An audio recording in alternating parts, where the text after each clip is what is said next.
오늘 함께 나눌 말씀의 제목은 상투적이다 입니다. 이 상투적이다 라는 말의 뜻이 늘 하여 버릇이 된 것인데 오늘은 잠언 말씀을 통해서 특히 악인들이 하는 상투적인 말이요, 새로운 것 아니라 새로 고안된 것도 아니고 매번 하던 말들, 근데 그 매번 하는 말임에도 불구하고 그 악인의 말에 쉽게 잘 꾀임을 당하고 넘어가는 우리의 모습을 두고 함께 말씀을 좀 나누려고 합니다. 이거 한번 하나님의 말씀은 꾀임에 빠지지 말아라, 따라가지 말아라 말씀하시는데, 이게 매번 듣는 말인데도 그 말에 대해서 제대로 반응하지 못하는 것을 보는 거예요. 여러분, 생각보다 신천지에 빠지는 사람들이 많잖아요. 그래서 신천지에 빠지지 않게 하기 위해서 미리 좀 가르치고 교육하는 게 있는데, 어떻게 가르치냐 하면 신천지에서 매번 하는 말들을 좀 기억하라고 가르칩니다. 어떤 그림들, 그리고 성경 공부할 때 한 단어 본 다음에 그 다음 절을 봐야 함에도 불구하고 징검다리 건너듯이 다른 책으로 혹은 구약으로 혹은 신학으로 이렇게 뛰어다니면서 성경을 보는 것들이 신천지 성경 공부의 특징인데, 그렇게 어디 가서 성경 공부를 할 때 안 하면 좋겠으나 할 때 그렇게 되면 이거 좀 위험할 수 있겠구나, 미리 좀 염두를 두라고. 요즘 보이스피싱 때문에 고민이 많잖아요. 요즘 보이스피싱 때문에 고민이 많은 중에 여기에 걸리지 않기 위해서 여러분, 좀 똑똑하다고 좀 젊다고 안 걸리는 게 아니거든요. 그래서 이거 걸리지 말라고 보이스피싱에서 자주 하는 말들을 이렇게 써서 보여주는 거죠. 엄마, 내 전화기가 고장났어. 이런 것들 오면 이거 보이스피싱인 줄 알고 좀 걸으라고, 조심하라고, 그런 말들 공부하는 겁니다. 악인들이 매번 하는 말인데 잘 속아요. 잠언은 1장 10절에서 이런 일들에 대해서 내 아들아, 악한 자가 너를 꿰일지라도 따르지 말라 하는데도 이게 따르지 말아야지 다짐한다고 되는 게 아닐 때가 많습니다. 그래서 오늘은 악인들이 매번 어떤 말을 하는가 미리 좀 들어두면, 미리 좀 기억해 두면 저들의 말에 속아서 인생을 망하거나 삶이 무너지는 일을 좀 막을 수 있지 않겠나 하는 생각을 가지고 말씀을 좀 나누려고 합니다. 악인들이 매번 하는 말, 늘 하여 버릇이 된 말, 첫 번째가 뭐냐 하면 우리가 같은 편이다라는 거예요. 여러분, 현대인의 삶의 여러 가지 문제들 중에 첫선 꼽히는 문제가 뭐냐 하면 외로움입니다. 참 이게 이율배반적인 게, 현대인들이 한편으로는 외롭고 또 한편으로는 누가 옆에 있는 게 귀찮고 혼자 있었으면 좋겠다 하면서도 외로우니까 그것을 달래기 위해서 다른 여러 가지 방도를 찾고, 이게 뭔가 잘 안 맞는데 이런 일들이 생기는 겁니다. 그런 때에 악인들이 말해주는 거예요. 우리가 함께, 우리가 같이 있으면 우리가 좀 덜 외롭지 않겠나, 그런 얘기들을 악한 자들이 한다는 겁니다. 말씀 같이 읽지요. 11절 말씀입니다. 시작. 그들이 내게 말하기를 우리와 함께 가자. 우리가 가만히 엎드렸다가 사람의 피를 흘리자. 죄 없는 자를 까닭 없이 숨어 기다리다가. 계속 이야기가 이어지지만 여러분, 여기서 악한 자들이 늘 하여 습관이 된 것처럼 반복하는 말이 뭐냐 하면 우리가 같은 편이라는 겁니다. 여러분, 반드시 기억하셔야 돼요. 우리가 얼마나 많이 모였는가. 여러분, 사람들이 많이 모이면 이게 힘이 되거든요. 여러분, 사람이 많이 모이면 그게 돈이 되기도 합니다. 요즘은 크리에이터들, 유튜버들이 많잖아요. 다른 거 아무것도 안 해요. 그냥 앉아서 음식 이만큼 차려놓고 열심히 먹기만 하는데도 사람들이 모여드는 거예요. 저도 쯔양 유튜버의 애청자거든요. 열심히 봐요.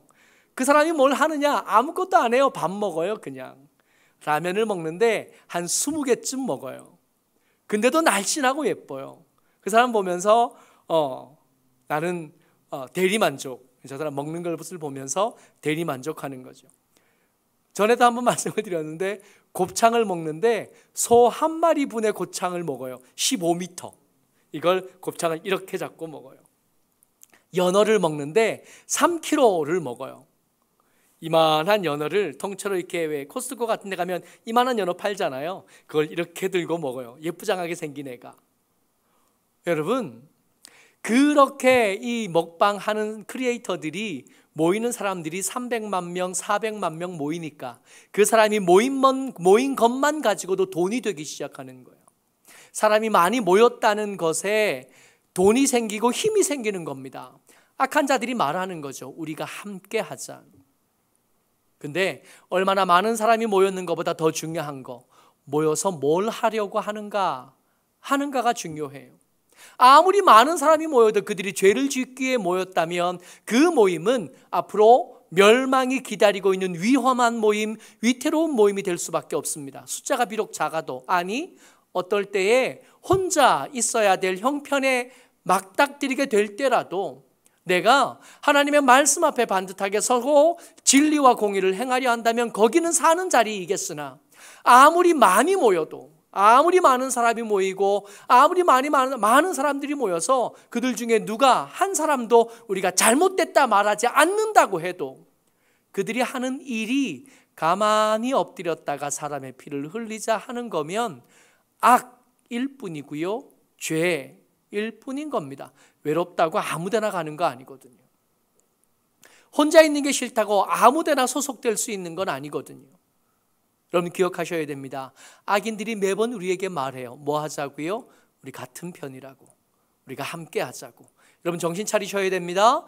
아무나 함께 하자고 함께 할 수 있는 게 아니라 그들이 얼마나 많이 모였는가가 아니라 그들이 무엇을 하려고 하는가, 그들이 모여서 뭐 하고 있는가를 살핀 다음에 함께 할 건지 말 건지, 외롭다고, 내가 좋아하는 사람이라고, 내가 사랑하는 사람이라고 아무 일이나 그들과 함께 할 수는 없는 겁니다.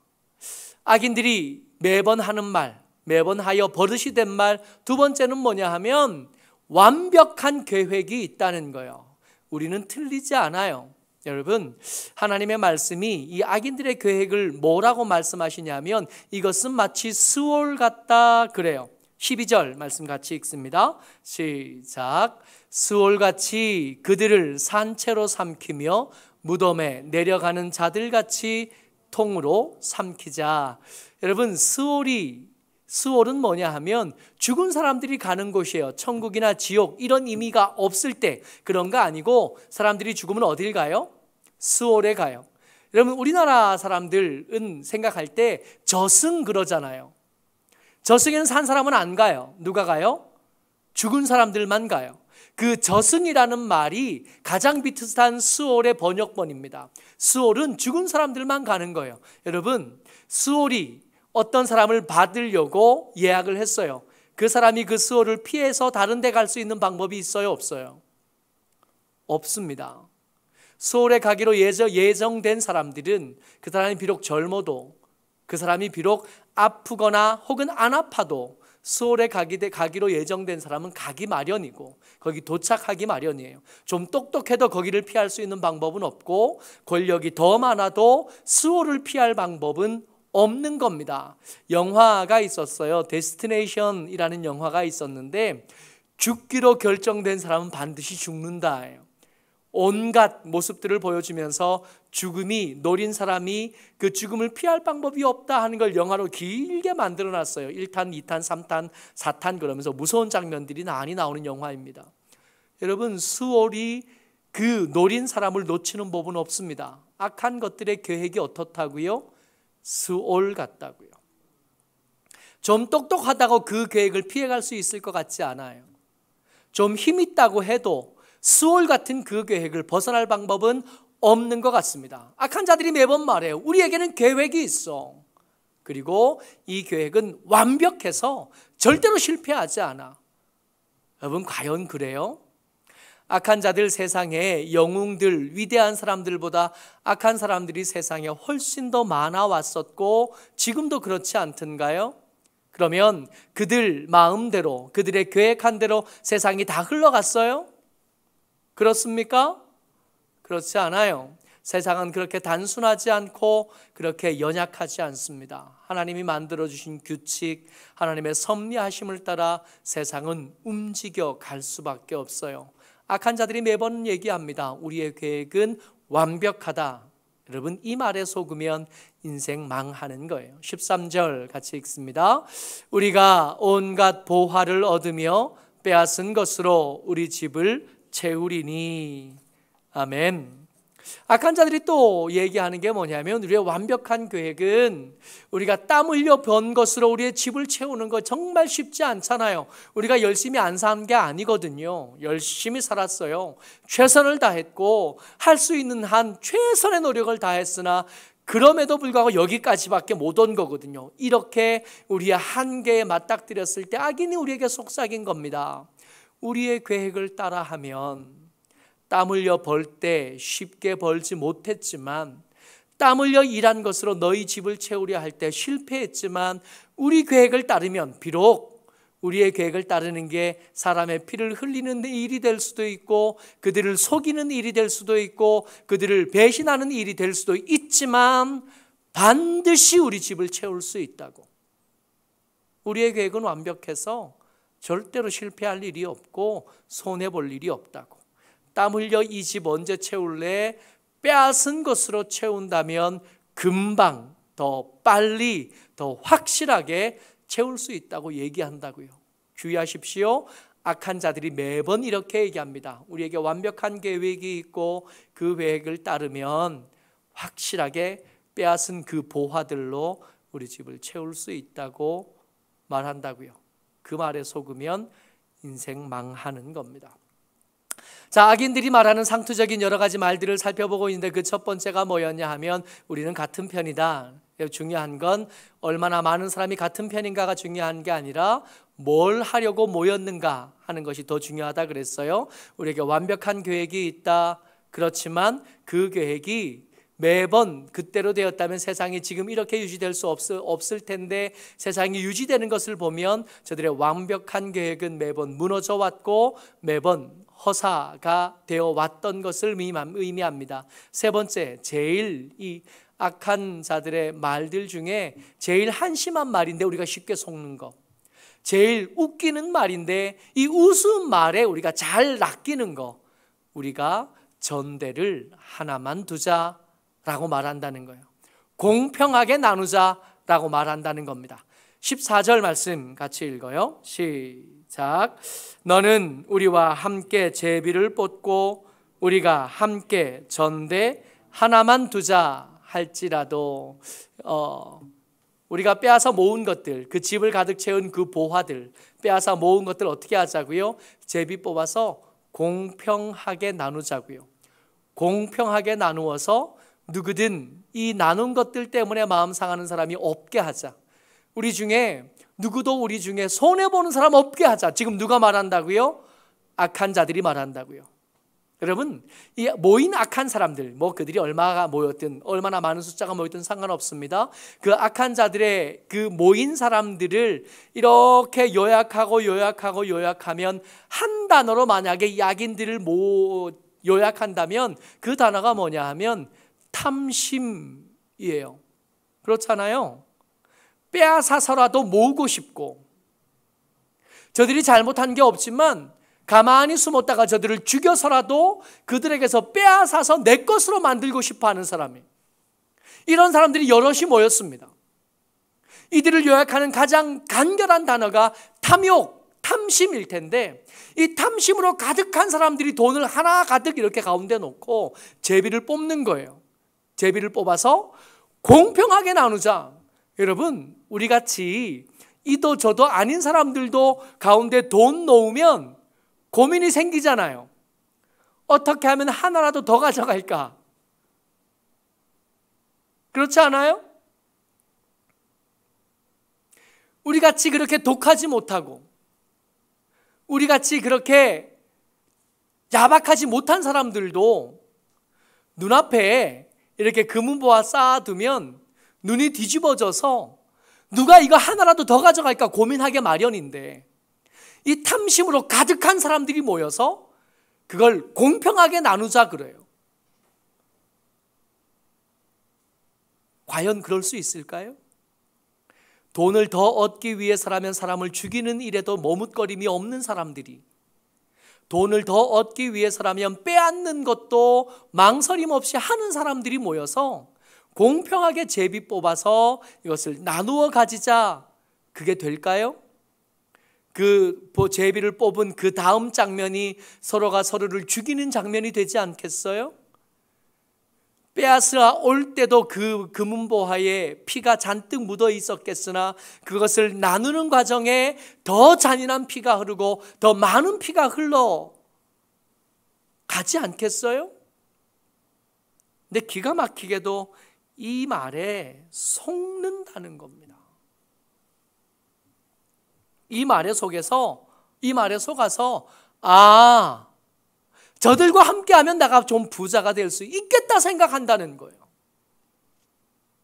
이게 악인들의 말만 들을 때만 보면 그들 말처럼 될 것 같아요. 계획 완벽하지, 우리와 한편 되자 그러지, 똑같이 나누겠다 그러지, 그대로 될 것 같은데 여러분, 이게 말로 들을 때는 그렇게 모호하다가 써놓고 보니까 말이 안 맞아요. 앞뒤 하나도 안 맞는 거예요. 과연 그러한가 말입니다. 매번 하여 버릇이 된 말대로, 악한 자들의 말대로, 말처럼 그대로 되는가 말이에요. 말씀 하나 먼저 같이 읽습니다. 17절 말씀이에요. 같이 읽습니다. 시작. 새가 보는 데서 그물을 치면 헛일이겠거늘. 잠언이 이 악한 자들이 매번 하는 말들에 대해서 뭐라고 표현하시냐 하면 마치 그들이 모여서 그렇게 완벽한 계획을 만들고 우리가 같다라고 말씀하시는 겁니다. 보는 데서 그물을 쳐요. 여러분, 함정이 의미가 있으려면 거기 있는 함정이 있다는 걸 빠질 사람들이 몰라야 함정이잖아요. 그렇지 않아요? 올무가 이게 위협적이려면 올무가 거기 있다는 걸 모를 때나 위협적인 거지, 올무가 거기 있다는 걸 알면 거기 누가 걸리겠어요?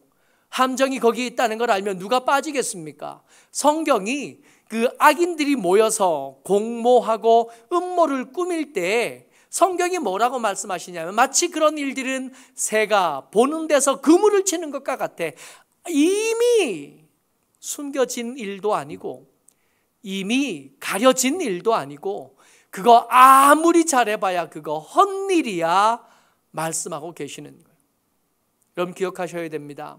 악인들이 말하는 좀 더 빨리 부자가 되는 법, 악인들이 말하는 좀 더 빨리 높은 자리로 갈 수 있는 법을 이야기할 때 그게 결국에 헛된 일이 될 수밖에 없음을 반드시 기억하셔야 돼요. 여러분 빨리 가면 더 쉽게 넘어지기 마련인 겁니다. 더 빨리 쌓으면 쉽게 흔들려 더 쉽게 무너지기 마련인 겁니다. 계속해서 같이 읽습니다. 17절 말씀 계속 이어서 읽습니다. 시작. 그들이 가만히 엎드림은 자기의 피를 흘릴 뿐이요 숨어 기다림은 자기의 생명을 해할 뿐이니 이익을 탐하는 모든 자의 길은 다 이러하여 자기 생명을 잃게 하느니라. 여러분 사실은 그 악한 일들의 음모가 헛일이 되는 것보다 더 무서운 것은 사실은 그들이 준비한 칼은 나를 치기 위한 게 아니라 아무 까닭 없이 피해자가 되고 또 빼앗긴 사람이 된 그 사람들을 위해서 죽이기 위해서 그들에게서 빼앗기 위해 준비한 칼인데 하나님의 말씀이 뭐라고 말씀하시냐면 그 칼은 상대방만 찌르는 게 아니라 나도 찔러. 그 칼에 내가 찌르는 사람들만 상하는 게 아니라 찌른 사람도 그 상태의 상처에서 자유로울 수 없다 말씀하고 계신다는 겁니다. 그들이 가만히 엎드림은 자기의 피를 흘릴 뿐이요 숨어 기다림은 자기의 생명을 해할 뿐이니. 가해자가 된 줄 알았어요. 근데 가해자일 뿐 아니라 동시에 피해자가 되었다 말씀하시는 겁니다. 책 한 권을 소개하려고 하는데요. 책 소개하기 전에 먼저 예수님께서 제자들과 마지막 최후의 만찬을 나누시면서 베드로에게 말씀하시잖아요. 네가 오늘 닭 울기 전에 3번 나를 모른다고 말할 거야. 그랬다가 그 바로 이어지는 말씀에 예수님 뭐라고 말씀하시냐면 너희들 칼을 좀 준비해 와라 그러셔요. 조금 있으면 겟세마네 언덕에 기도하러 가실 겁니다. 칼을 준비해 와라 그러니까 얼른 나서서 제자들이 말하죠. 여기 칼 2자루가 있습니다. 그랬다고요? 그래서 그 칼 2자루 차고 기도하러 간 겁니다. 겟세마네 언덕에. 겟세마네 언덕에 기도하러 갔다가 이제 거기서 기도 시간이 마칠 때쯤 예수님을 잡으러 군대가 오잖아요. 군병들이 오잖아요. 가룟 유다와 함께. 그렇게 군대가 오니까 칼 가지고 있던 베드로가 그 예수님을 잡으러 온 종의 귀를 쳐서 떨어뜨리죠. 그렇게 귀를 떨어뜨리고 잔 직후에 예수님께서 뭐라고 말씀하시냐면 26장 52절에 마태복음 26장 52절에 같이 읽습니다. 시작. 내 칼을 도로 칼집에 꽂으라.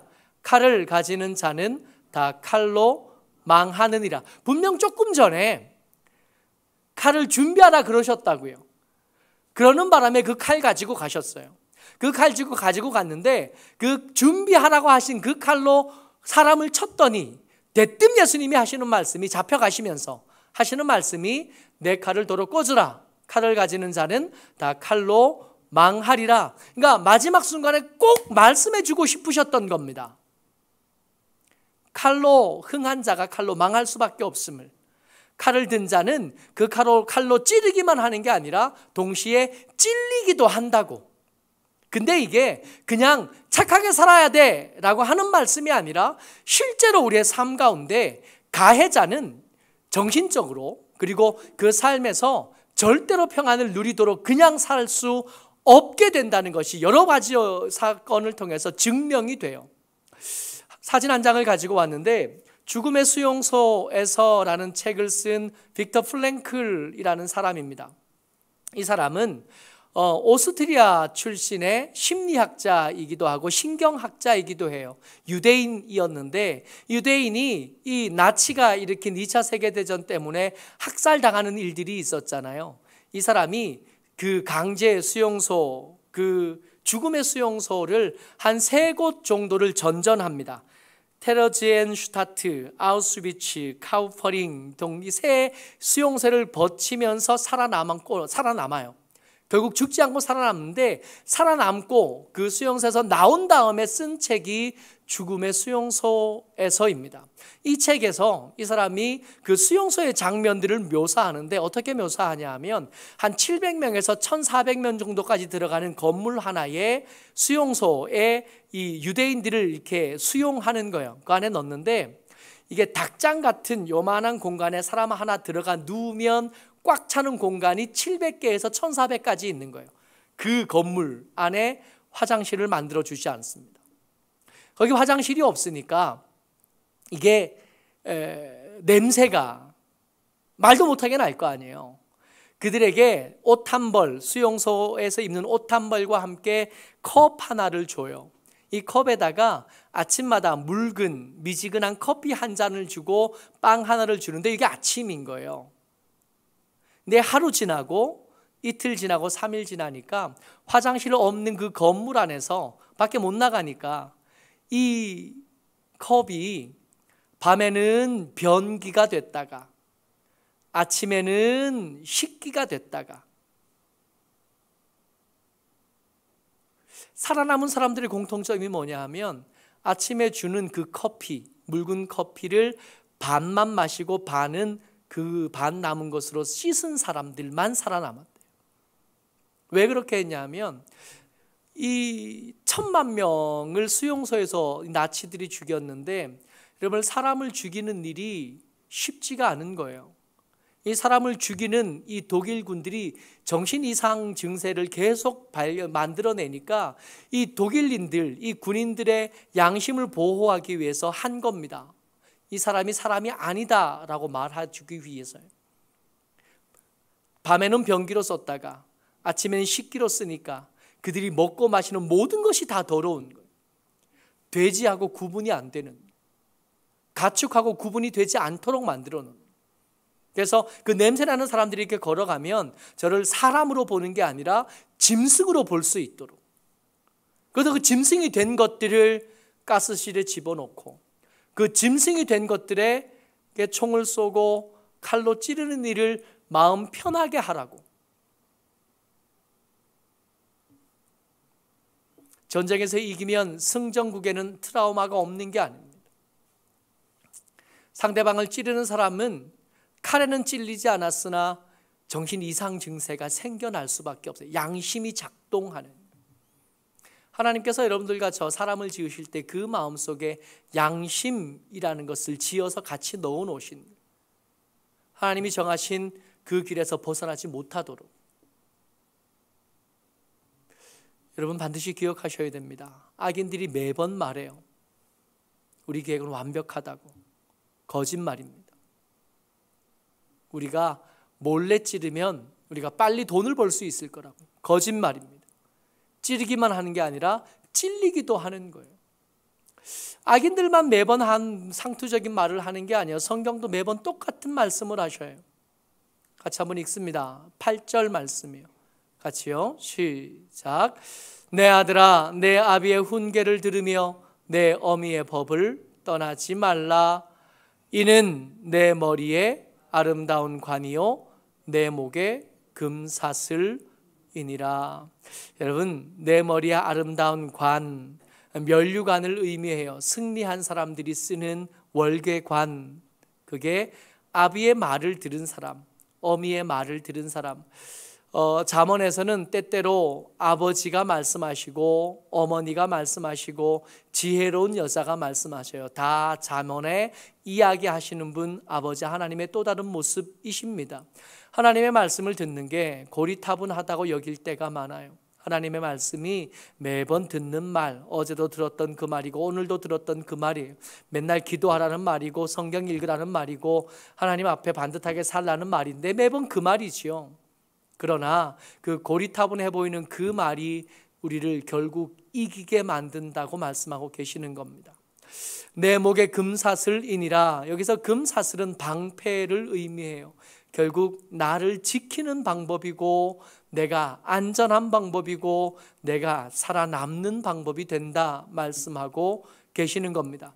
잠언은 이게 잠이라는 글자가 바늘 잠자예요. 그래서 짧고 간결한 말들로 우리에게 마땅히 걸어야 될 길을 가르쳐요. 찌르는 말이라는 뜻이에요.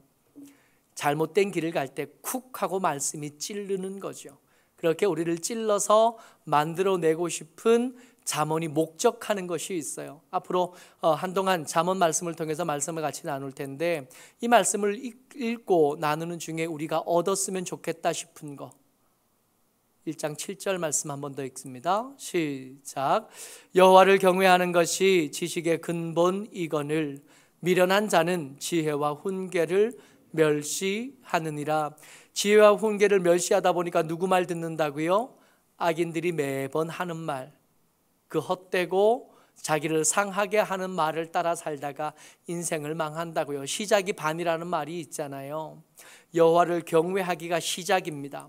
이것으로 기초를 든든하게 한 뒤에 그 위에다 이것도 쌓고 저것도 쌓는 거예요. 그래야 흔들리지 않고 단정하게 쌓을 수 있을 뿐만 아니라 높이 쌓을 수 있는 가능성도 이 시작이 잘 되었을 때나 가능한 일인 겁니다.